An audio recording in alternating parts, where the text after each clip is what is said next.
All right, so this is 4 common recruiting sayings that I hate hearing and I never repeat because there's so much advice out there and a lot of it just doesn't really make sense in my mind and didn't work for me. So I want to make sure that I share what worked for me so that way hopefully you can replicate it and get the same results that I did.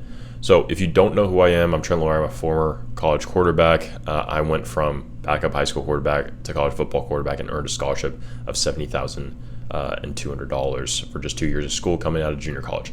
And didn't even play that much in junior college either. I only started 5 games. So how I did that comes down to just realizing that a lot of things that people told me in the past coaches, past teammates, all this stuff, it just wasn't true. At least it wasn't true to me. And so I'm going to share some light on these 4 sayings, what they are, why they are said, and why they do have some truth to it, but why they don't work anymore. And so let's dive into it. So the first one, my favorite one to talk about, play well and they'll find you. This is like the number one common saying that I love to throw rocks at because it's just not true. It's just not true anymore. Like if you go to a big high school, and I'm talking like big high school, because I went to a big high school. It was like probably total student body of about 2,500. There was about 600, 700 in my graduating class, like big high school.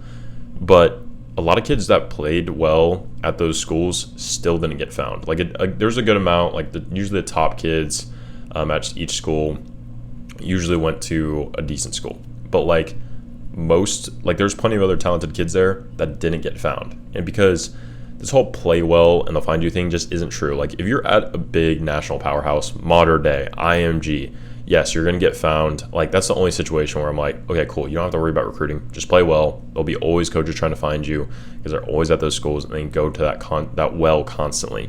But if you're at a mid-sized school, or especially if you're at a small school, like you cannot rely on playing well and they'll find you. Because I saw plenty of those kids. Like I went to an NAIA school, Morningside, very talented NAIA school. But most of those kids, the situation was either they were lacking something that stopped them from going to a higher level, or B, they just didn't have the exposure to go to a higher level school. Not enough coaches knew about them. And so that's the biggest thing is like there's too many kids out there. There's 100,000 plus high school seniors for football alone. And I was just doing some research on this a couple of days ago. 2.7% of high school football players get a scholarship to play college football. It's like 7% that play college football, but only 2.7 get a scholarship. 2.7. That means if you get in a room of 200 high school football players, only a little over 5 of them, maybe, if you round down, it's going to be 5, are going to receive a scholarship to play college football. It is that low of a percentage. And so to say oh yeah, all I got to do is play well and they'll find me, they'll scour the earth to find me, then I mean, just sorry, you're being unrealistic, and that's not going to happen. Because I saw plenty of my teammates that were better talented than me. I mean, again, I did not play a lot of high school. I did not play a lot in JUCO, and yet my recruiting process in high school went smoother than all of them. Just truthfully, because I understood the principles of recruiting. I understood what it took, and I did it, and I was able to come out of it with multiple scholarship offers, despite not I got benched my senior year. It just wasn't there was nothing that amazing about me coming out of my senior year, but still I was able to get recruited. And so playing well will not get you recruited.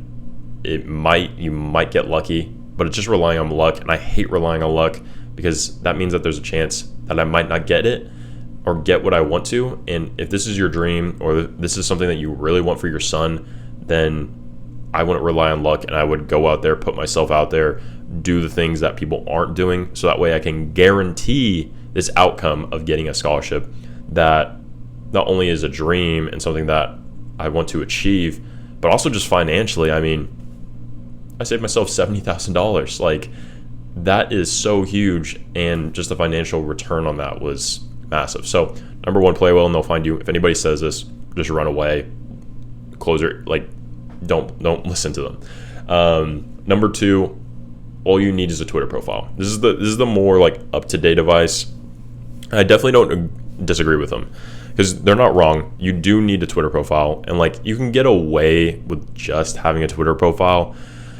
But the thing is, like, the way I look at it, and I kind of talked about this in the cookie cutter advice video about like why Googling doesn't work, Googling how to get recruited, because this is becoming common advice. Getting just a Twitter profile is becoming common advice. I mean, you're still going to be ahead of the game, like slightly above average if you get a Twitter profile early on, but just having a Twitter profile and not doing anything with it, not going the extra mile and doing things that stand out, is going to end up costing you a lot. I mean, I worked with one kid who just had a Twitter profile, and he just didn't do anything on it, and he had like no followers.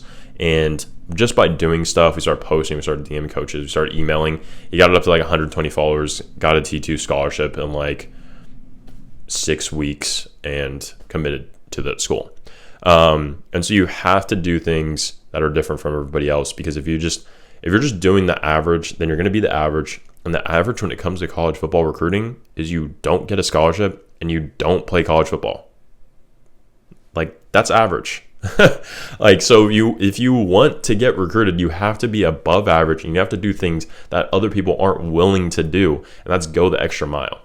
So just doing a Twitter profile, again, like, to me, that's kind of like the play well and they'll find you of the modern day, is like all like that. Like, people will tell you all you need to do, you need to play well, you need to look the part, and then you need a Twitter profile, and you're going to magically get recruited. That's just not true. Like, the algorithm is not going to randomly suggest your profile to college coaches. You need to get it seen by college coaches, and you need to make sure your highlight videos getting in front of college coaches. Like, all those things are important, because none of those 3 things to me get you in front of college coaches automatically. Like, again, if you're at a big school, yeah, okay, cool, coaches should be stopping by, your high school coaches should be suggesting you to them, and things will work out. But if you're at a small school, that's not going to work. That's not going to actually work for you. So that's the second one. The third one is the big one. You need connections. I'll just be a personal reference point to this. I received a D1 offer and I had none connections. And so you don't need connections. I hop on calls with parents, recruits all the time, and they're always like thinking that somehow I hook them up and connect them with coaches. And I'm like, no, that's not what we do. And if you want something like that, I just probably not the person for you. Because to me, it didn't work for me. And most people that I knew that went that route, it just seemed like it built this false relationship, and it doesn't set you up for success. Like, a lot of people think like, oh yeah, all you need, get in the door, get a PWO, get a scholarship through connections, and then you really got to work your butt off. But like, ultimately, like, your depth chart is decided during recruiting. Like, obviously, you got to put on the pads, get in there, but like, the guys who they invest, especially now with NIL, the guys who they invest into, they are going to give them a lot of chances. And unless you really stand out, they're not going to give you a chance. And so to rely on connections to get somewhere, like, unless that's just your goal, you want to go D1 and you don't really care how to do it, go for it.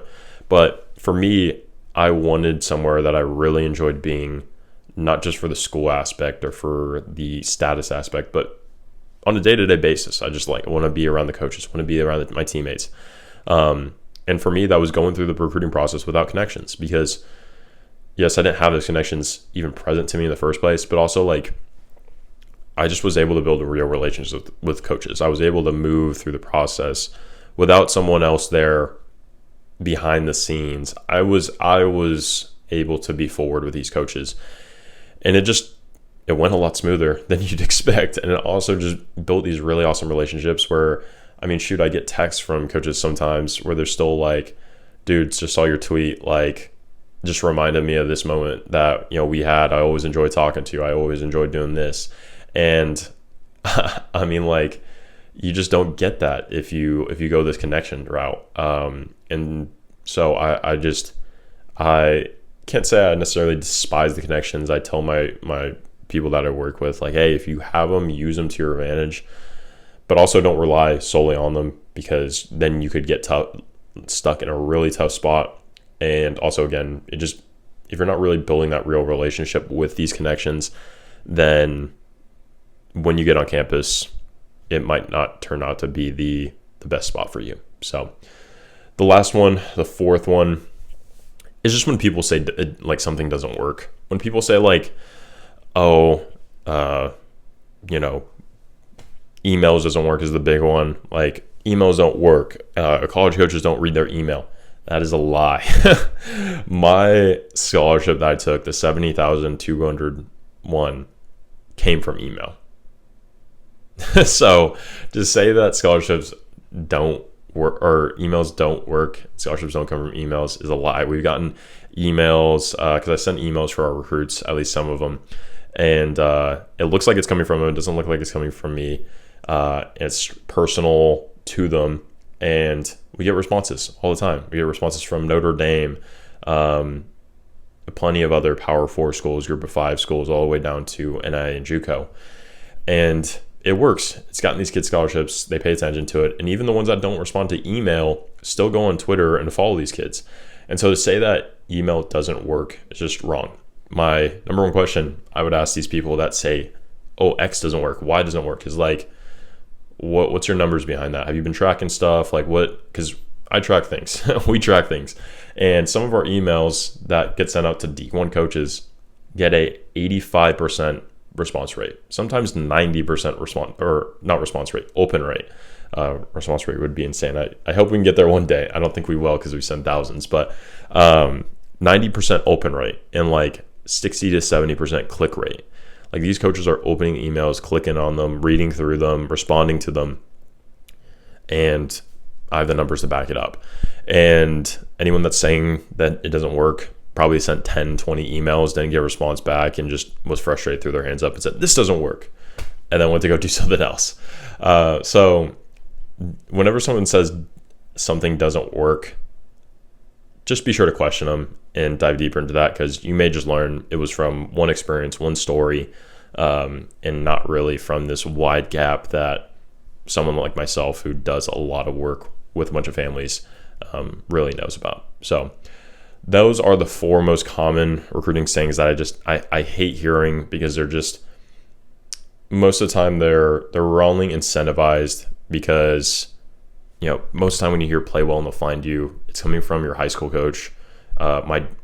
Personally, my JUCO coach would say that sometimes, because he's incentivized to say that. He wants us to focus on the season. He doesn't want us to focus on recruiting, because he feels like it might take us our time and our energy and our mind away from football. And I understand that. I'm not saying there's anything bad about that, but it's like, if you want to get recruited, you can't just play well and they'll find you. That just doesn't happen. So you can't do that. And the same with the connection stuff. People want you to try and feel like you have to rely on some people's connections. So just make sure you understand where people are coming from, why they're saying these things, and always ask deeper to see what exactly makes them be able to prove that, hey, this is the right answer. Same with me. Make sure to check me out, so that way you make sure I'm actually legit, because who knows, maybe I'm just lying to you. But regardless, hopefully you got something from this. Hopefully you learned something. You go crush the recruiting process. If you want to learn more, check more stuff out, my handle is Trent Luera 14 on all social media platforms: Instagram, TikTok, Twitter. And if you want to learn more about how to work with me, you can check out yourfirstscholarship.com and learn more there. Peace.